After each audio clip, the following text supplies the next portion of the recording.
Nå. Så står vi udenfor. Vi skal have lidt solskinsvejr.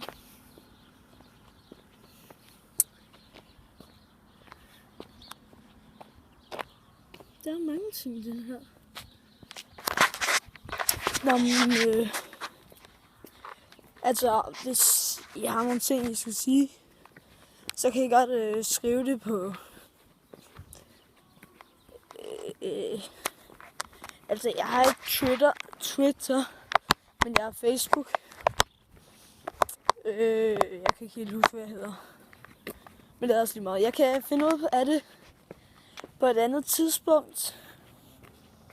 Og så kan jeg lave en video med det. Og der var 5-4 sekunder. Men altså. Jeg bor altså her. Jeg vil ikke sige, hvilken vej det er, så det er lidt sådan mærkeligt.